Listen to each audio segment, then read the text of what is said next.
Hello, good morning. This is Mr. Rocky, and I'm just trying to give you some news in Tagalog and English. The Philippine government on Wednesday extended the general community quarantine in Metro Manila and meanwhile downgraded the lockdown in Cebu City to modified enhanced community quarantine MECQ. The new community quarantine classification will take effect on Thursday, July 16 until July 31. As of July 15, the Philippines has confirmed 58,850 COVID 19 infections, 36,260 are active cases. The tally also includes 1,614 deaths and 20,976 recoveries. Back to MECQ. In a streamed public briefing, presidential spokesperson Harry Roque said President Rodrigo Duterte earlier agreed to place Metro Manila under MECQ following the recommendation of health experts due to rising COVID-19 cases. Pumayag ang presidente na huwag munang ibalik ang Metro Manila sa MECQ sa sound na Tulingo, Rocky said. Metro Manila, home to roughly a tenth of the Philippines' 100 million population, accounts for a third of the country's gross domestic product. However, Rocky warned authorities could place Metro Manila to MECQ if transmission of the virus would not slow down. So there is a chance for us to move again back to MECQ after July 31. So if you want to continue the general community quarantine or you want to finish it, you have to stay at home, specifically in this time. In these 15 days, you have to bring down the cases so that it will not be back to MECQ. Otherwise, we will face again MECQ. Malinaw po sa diskusyon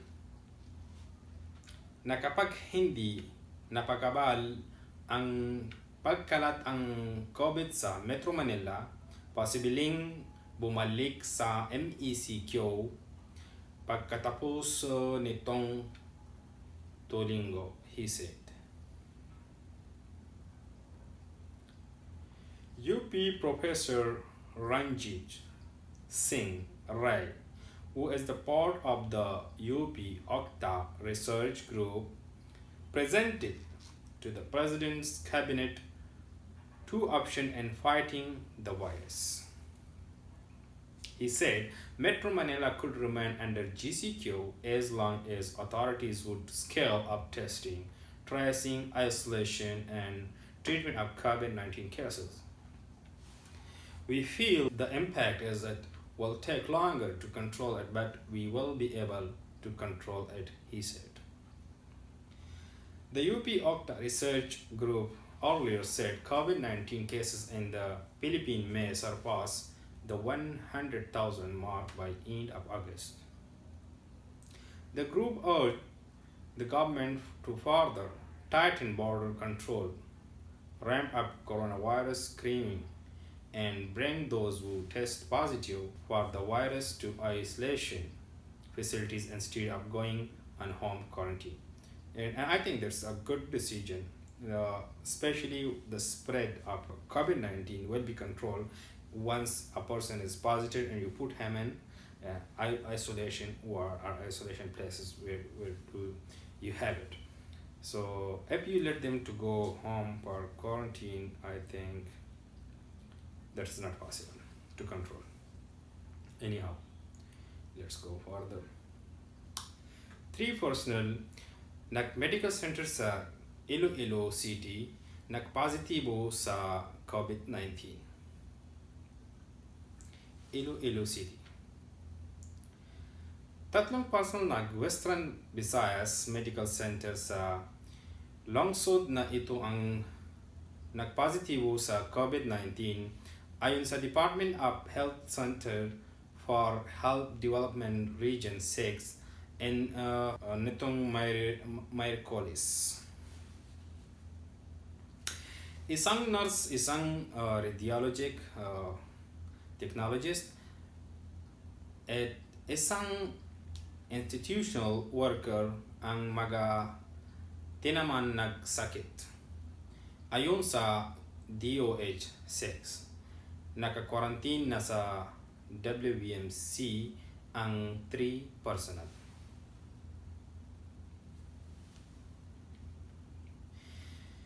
Isinailalim na sa lockdown ang ilang bahagi ng hospital.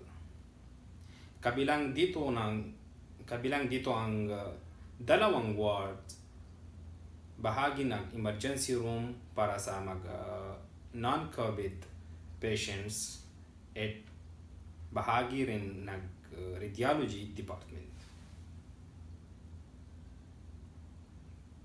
Ayon sa chief pathologist ng hospital na si Dr. Stephen Abilo, mananatiling regular ang operasyon ng ilang department. Lilimitahan din muna ang pagtanggap ng mga emergency cases.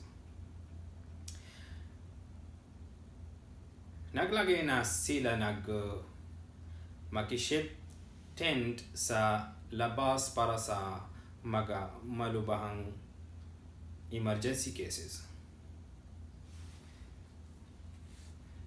Kinausap muna nila ang mga district hospital na limitahan muna ang referral sa Western Visayas Medical Center. Sa tala ng DOH-6 nitong July 14, umabot na sa 64 na health workers at mga frontliner ang nagapositibo sa COVID-19 sa Western Visayas. Nasa 12 na ang namate sa rehiyon dahil sa naturang sakit. Magasalit kapamilya, dinagsa muli ang ABS-CBN para sa ika-5 araw ng noise baragi.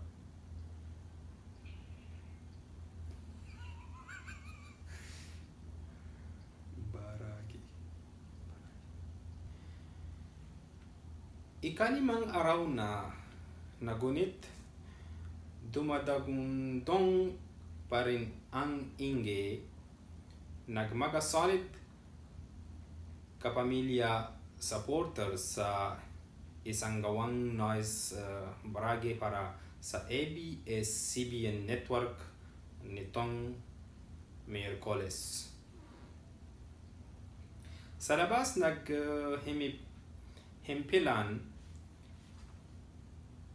buong puwersa muling nag-ingay ang magasalit kapamilya at muli rin silang sinamahan ng mga empleyado. Nakiisa rin ang National Union of Journalists of the Philippines at nagbigay din mensahe ang internet sensation na si Aling Mary. Nakilala si Aling Mary o Mary dinglasan sa tatong buhay nang magbitaw ito maanggahang na salita laban sa mga troll mo nung nakarang buwan, kung saan sinabi niyang ibabandera din niya ang kulay Kayumangi. Hindi lamang sa labas naghimipilan, nagkaroon noise barangay dahil pinuntan ang isang maikli at masikip na kale sa barangay 471 kung saan sa kanilang simpleng pamamaraan nag-ingge rin para sa mga kapamilya ang mga residente. I'm sorry, this is quite hard for me, but you can get it. I'm looking for some easy news.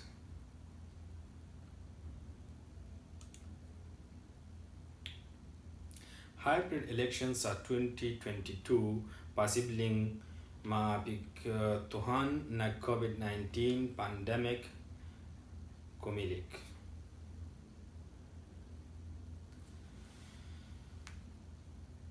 Aminado ang Commission on Election nitong Miyerkules na posibleng maapektuhan ang kanilang paghahanda para sa sound na national election sa 2022 dahil sa crisis na dala ng COVID-19 pandemic.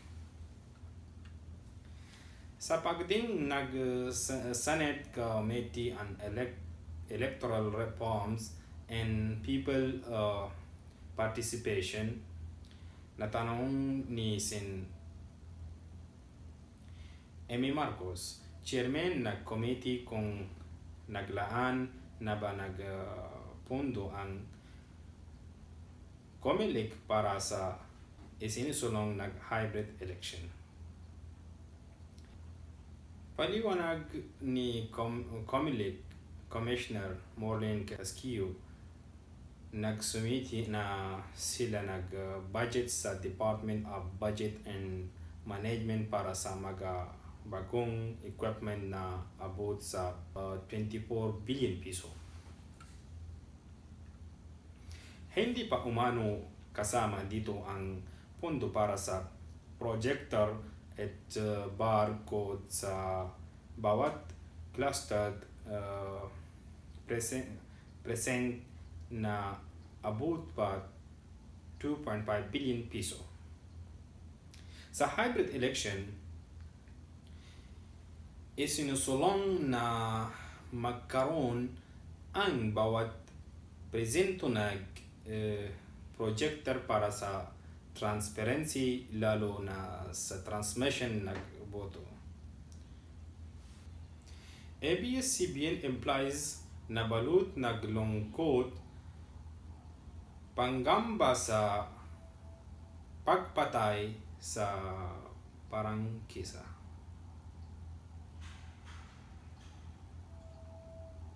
Marami ang natulala at walang nasabi. Ang iba naluha na lamang.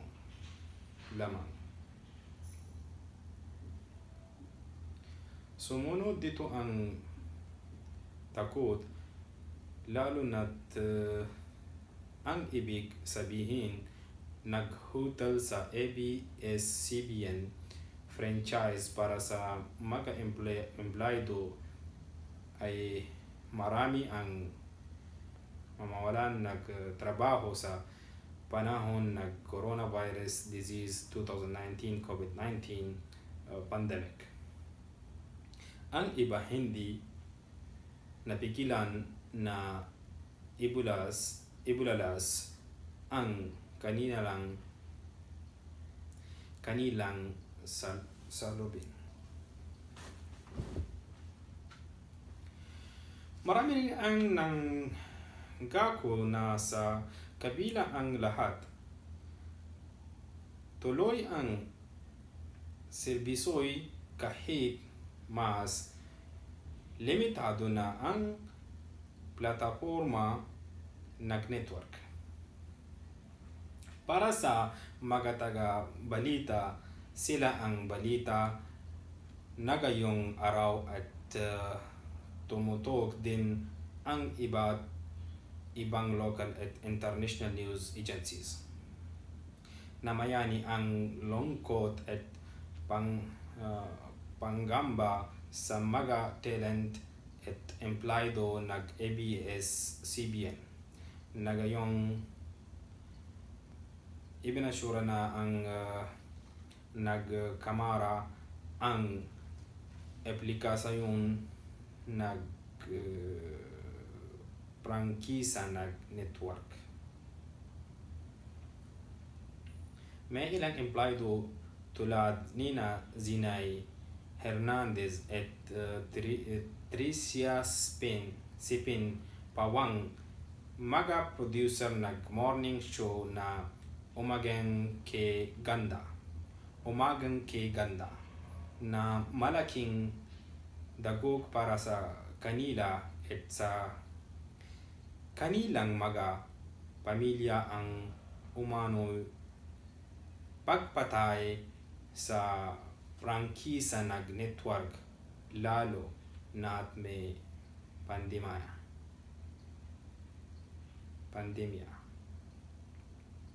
Sa pamilya ko isa na lang ang nakakapagtrabaho, so yung magulang ko po na apektado yung kanilang business dahil sa COVID. So malaking tulong yung patuloy na pagpapasawildo ni ABS sa kanilang mga empleyado. So kung tuluyan magsasara, saan po kami kukuha kahit pangaraw-araw lang, hindi na yung mga bills na kailangang bayaran.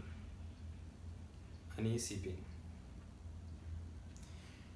Nagaikan naman ang mga talent at empleyadong nagtipon sa harapan ng ABS-CBN ng ibaba na House Committee on Legislative Franchise ang hatol nito ukol sa prangkisa.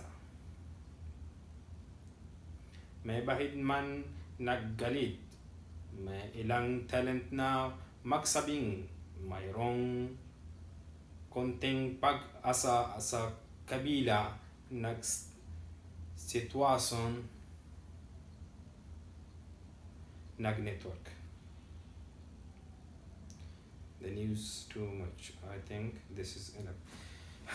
Hi everyone, I'm really sorry I cannot pronounce Tagalog well, but I was just trying, so I hope you can correct me. There's a lot of mistakes, and I love to learn Tagalog. I really love to learn Tagalog. That's why I'm here, and that's why I'm trying my best to pronounce Tagalog, because first time I'm doing it, and I hope that you people will help me to be a Filipino. I want to learn Tagalog, and I want to speak Tagalog fluently like any other Filipino, and I hope I can do it. It's quite easy, and just I need your help. Thank you for watching. Thank you for giving me your precious time, and like my channel and subscribe my channel so you can enjoy my videos, my search news, and you can teach me Tagalog. Thank you. Salamat po.